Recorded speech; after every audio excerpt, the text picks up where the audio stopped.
In January 2018, Lumiere London, the 4-day or rather 4-night Festival of Light, returned to the English capital after a 2-year gap.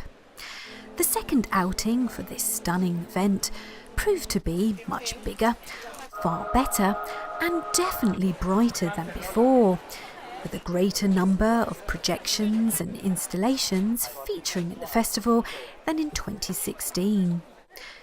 Those that were lucky enough to enjoy the first festival 2 years ago will recognise some of the pieces.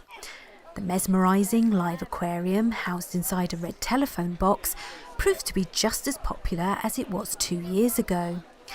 Its welcome return allowed me to recycle the tweet, hook, phone line and sinker, which got even fewer retweets than in 2016.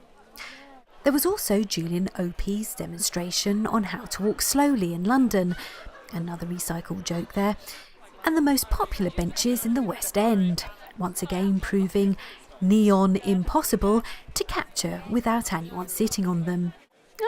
That's a line I haven't used before. Westminster Abbey was transformed once again by Patrice Warrener's kaleidoscopic projection on the iconic north entrance to the building, with a new, separate yet equally beautiful illumination on the west entrance as well. In no way to rival the Church of England, Westminster Cathedral just down the road joined in with this gorgeous rose window, made from recycled plastic bottles and powered by bicycles, pedalled by volunteers who for their efforts received their reward in a heavenly glow. Other interactive pieces had visitors creating music as well as light.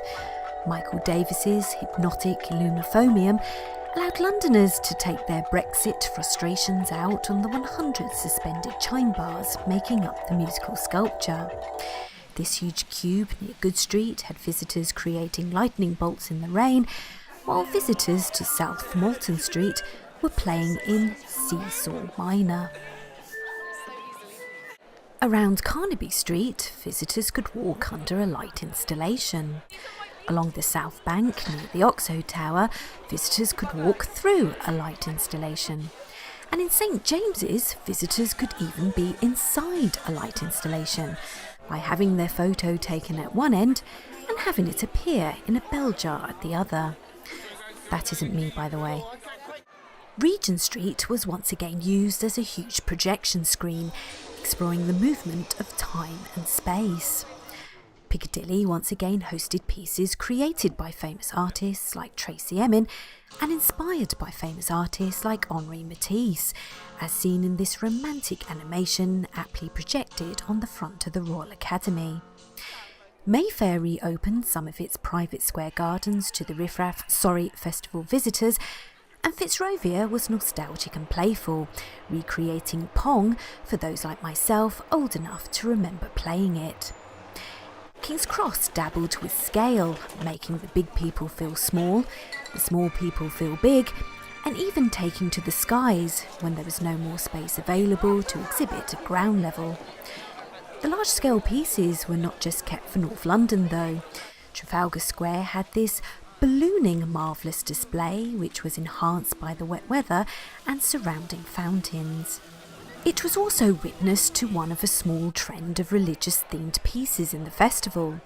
Less Stairway, More Stepladder to Heaven glowed brightly from the top of St Martin in the Fields.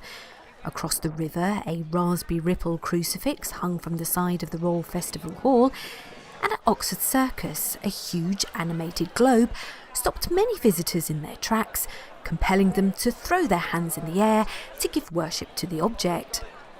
I took advantage of the road closures and paid my respects by laying flat in the middle of what is usually one of the busiest junctions in the city to capture this serene sphere from a different angle. The environment was another running theme in the festival. Prime Minister Theresa May wannabes could run through this lollipop wheat field as summer changed to winter in King's Cross, whilst it was well and truly autumn in Fitzrovia, with a spot of light rain, and possibly a rare spotting of a member from Cirque Bijou's umbrella project. Celebration of the environment also came with the message to protect the environment, with an array of fabulous chandeliers made from recycled plastic bottles, lighting up parts of Mayfair, South Bank and King's Cross. Wildlife also featured predominantly in the festival, with a not-so-secret garden taking over Leicester Square, full of delightful forest creatures, and upstaging the Hollywood stars arriving for the latest red carpet premiere. I won't say who nor what film it was, but let's just say the illuminations will live longer in the memory. The collective noun for a group of flamingos is a flamboyance. No word could be more apt to describe this collection soaring across the crowds of Chinatown. Although they were incredibly graceful, they did seem a little bad-tempered, pecking at visitors who got too close and tried to take a photo of them. I kept my distance. Another feathered creature in the festival was not so much creating mayhem, but was causing confusion for some visitors, who, despite the immortalised location and the fact Frank Sinatra's version of the song was blaring from a speaker nearby, few still could not make the connection that this installation was clearly a nightingale. Further confusion was caused with Simon Corder's Bow 1 by the Oxo Tower and Bow 3 in South Audley Street, leaving some visitors, including myself, wondering whatever happened to Bow 2. And one woman was heard asking whether Alan Manawi's moving installation paying tribute to Syrian refugees was actually a tribute to the late Saint star Sir Roger Moore. South Bank was a new location for the festival, allowing the National Theatre to make its brutalist concrete facade a bit more beautiful, the Hayward Gallery to show off its new chromatic clock roof, and Upper Ground to prove it is the life and soul of any festival. The tunnel under Waterloo Station seemed to be an inspired location for Emma Allen's thought-provoking living canvases, yet a space where graffiti artists can freely create and express opinions without fear of arrest implied that one of her films was showing the effect that the aerosol gas filling the air from all the spray cans was having on visitors' brains. Although the festival is now over and may not return to London until 2020, there are some permanent pieces that visitors to the city can enjoy at any time, including the King's Cross subway tunnel, Nathaniel Rakow's abstract collection on display at the Universal Building along Goods Way, the Sea Containers building by Blackfriars Bridge, and the delightfully bizarre IFO in front of King's Cross Station, where visitors can experience life as a psychedelic canary, and who wouldn't? And in case anyone was wondering how all the lights were kept on during the festival, one can always take a trip to Ganton Street.